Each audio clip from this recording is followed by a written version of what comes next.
उठे लखन निस विगत सुने, अरुण सिका धुन कान।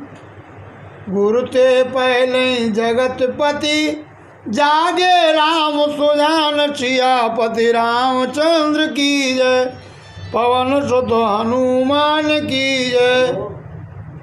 जब प्रातः काल होने को आया तब अरुण सिकाई यानी मुर्गे की बोली कान में पड़ते ही लक्ष्मण जी उठ गए और गुरु विश्वामित्र से पहले ही सुजान श्री रामचंद्र जी भी जाग गए थे। सकल सोच कर जाए नहाए, नित्य निभाए मुनय सिर नाये।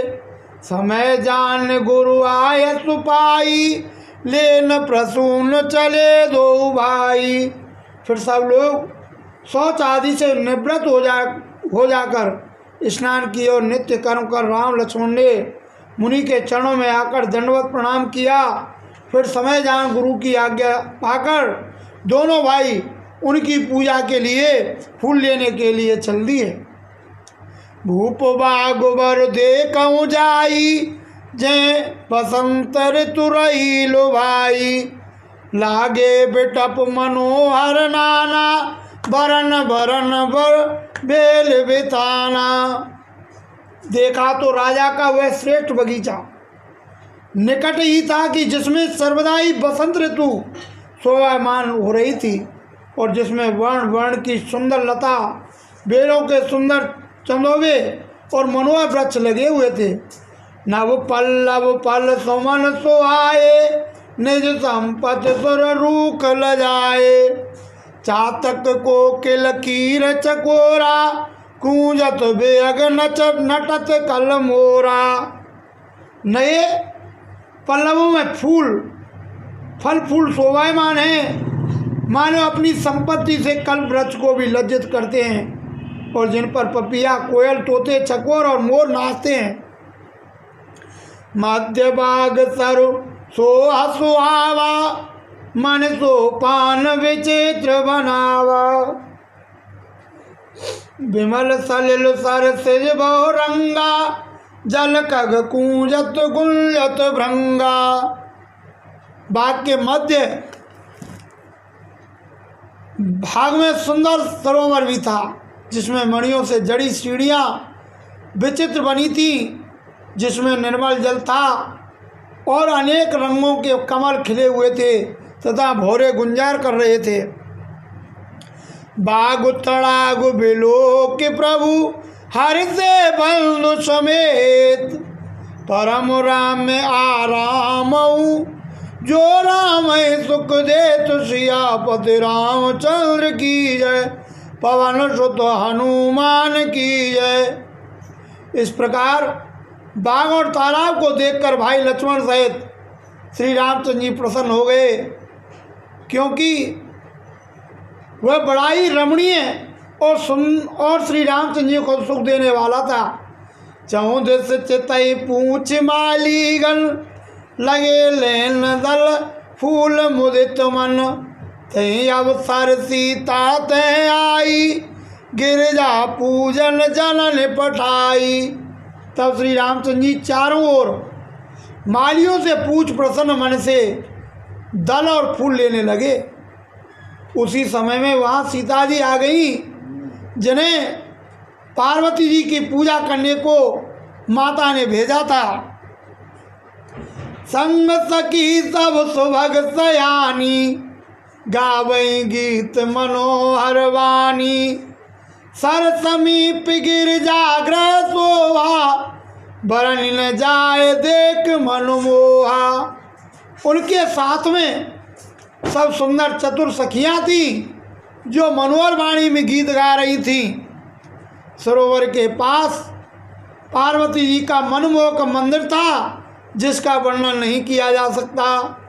माजन कर सर सकिन समेता, गई मुदित मन गौरी निकेता। पूजा कीन अधिक अनुरागा, निज अनुरूप सुभग वर मांगा।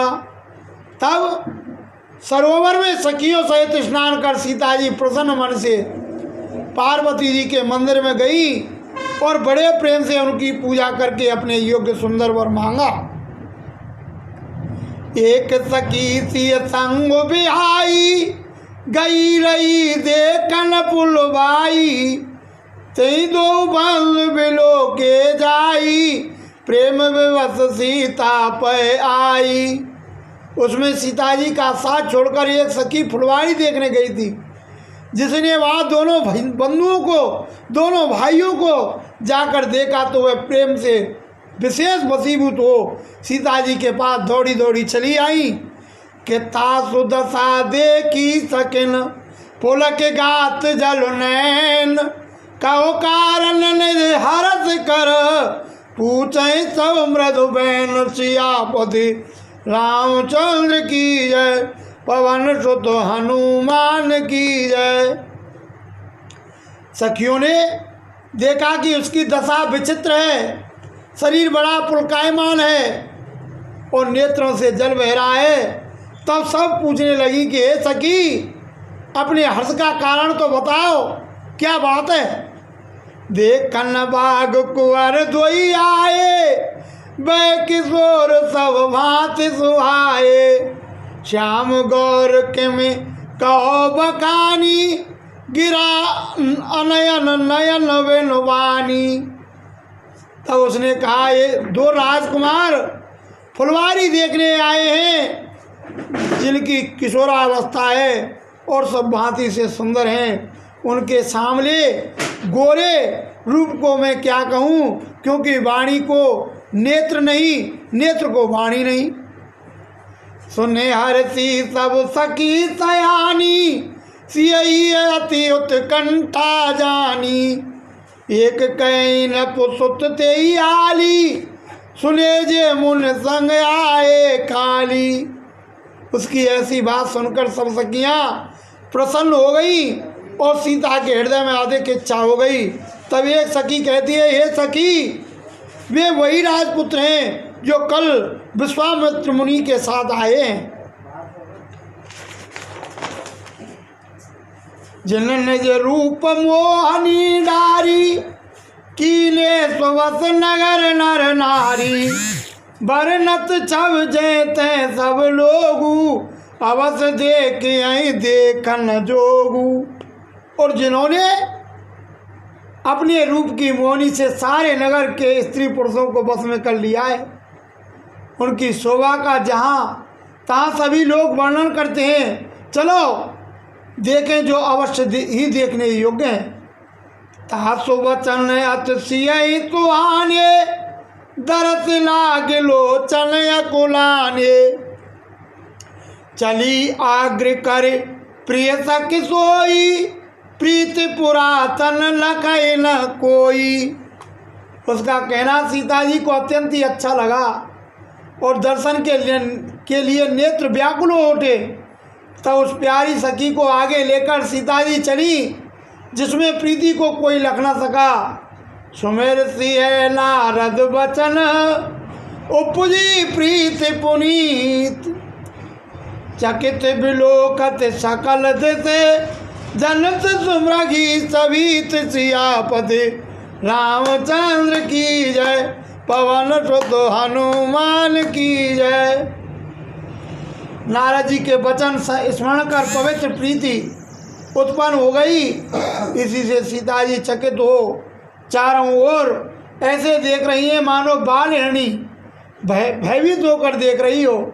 कंकन किंकन नूपुर धुन सुने, कहत लखन सन राम हृदय गुण, मानव मदन दोन्दुबी दीनी, मनसा विश्व विजय कह कीनी। तब आभूषणों की ध्वनि सुन करके श्री रामचंद्र जी ने लक्ष्मण जी से कहा, हे भाई लक्ष्मण, यह तो ऐसा जान पड़ता है मानो समस्त विश्व का विजय करने को कामदेव डंका बजा रहे हो। हस कह फिर चितये तई ओरा, सिय मुख सस भय नयन चकोरा, भय बिलोचन चारो अचंचल, मनौ सकुच निम तजे दिगंचल। ऐसा कहकर उन्होंने सीता के चंद्रमुख की ओर देखा तो नेत्र चकोर हो गए। फिर तो वे सुंदर चंचल नेत्र ऐसे स्थिर हो गए जैसे संकोचवश राजा निमी पलक से हट गए हों। देख सिय शोभा सुख पावा, हृदय सरात बचन न आवा। जन बिरंच सब निज निपुनाई, बिरच विष्णु कह प्रगट दिखाई। सीता जी की शोभा देख श्री रामचंद्र जी सुख भाव से हृदय में सराहते हैं, परंतु मुख से वचन नहीं आता। मानो ब्रह्मा जी ने सीता जी को रचने में सारी निपुणता को अप्रत्यक्ष कर दिया, दिखा दिया हो। सुंदरता कहूँ सुंदर करई, छवि ग्रहती पुष का जन बरई। सब उपमा कवि रहे जुठारी, कहीं पट तरो विदेह कुमारी। वह रचना सुंदरता को भी सुंदर कर रही थी, मानो सौंदर्य ग्रह में कोई दीप शिखा जल रही हो। सीता जी की समता किससे हो? सब उपमाएं तो कवियों द्वारा झूठी हो गई। सिय शोभाई वरन प्रभु आपन दशा विचार। बोले सुच मन अनुज सन, बचन समय अनुहार। सियापति रामचंद्र की जय, पवन सुत हनुमान की जय।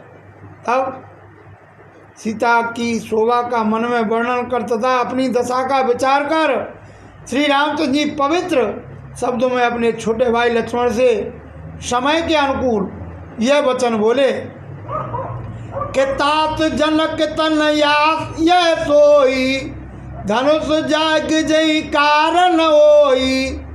पूजन गौर सकी ले आई, करत प्रकाश पिरई फुलवाई।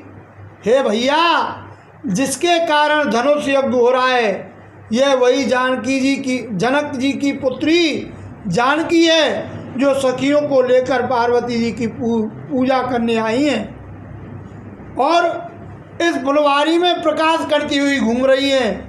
दास बिलोक अलौकिक शोभा, सहज पुनीत मोर मन छोवा। सो सब कारण जान विधाता, पर कहीं सुवध अंग सुन भ्राता। जिसकी अलौकिक शोभा को देखकर मेरा सहज ही पवित्र मन क्षुब्ध हो उठा है, सो यह सब कारण क्या है, इसको तो विधाता ही जाने। किंतु हे भाई सुनो, मेरा दाहिना अंग फड़क रहा है। रघुवंशन कर सहज सुभाऊ, मन कुपंत पग धरई न काऊ। मोहे अतिशय प्रिय प्रतीत मन केरी, जय सपने ऊपर नार नहेरी। रघुवंशियों का तो यह विश्वास है कि वे भूल कर भी कुमार पर पाँव नहीं देते। मुझे अपने मन का पक्का विश्वास है कि जिसने स्वप्न में भी किसी पर नारी की खोज नहीं की है। जिनके लय नर पुरन पीठी, नहीं पावई परतीय मनो डीठी। मंगन लय न जिनके नाई, ते नरवर थोरे जगमाई। जिनकी पीठ को संग्राम में शत्रु नहीं पाए हैं और जो पराई स्त्री की और कभी आंख नहीं उठाते और जिनके घर से याचक कभी निराश नहीं जाते, ऐसे श्रेष्ठ पुरुष संसार में बहुत थोड़े होते हैं। करत बत कही अनुज सन, मन सिय रूप लुभान। मुख सरोज मकरंद छवि, करई मधुर मधुपोय पान। सियापति रामचंद्र की जय। लक्ष्मण के साथ वार्तालाप करते हुए श्री रामचंद्र जी सीता जी के रूप पर मन ही मन मुग्ध हो गए।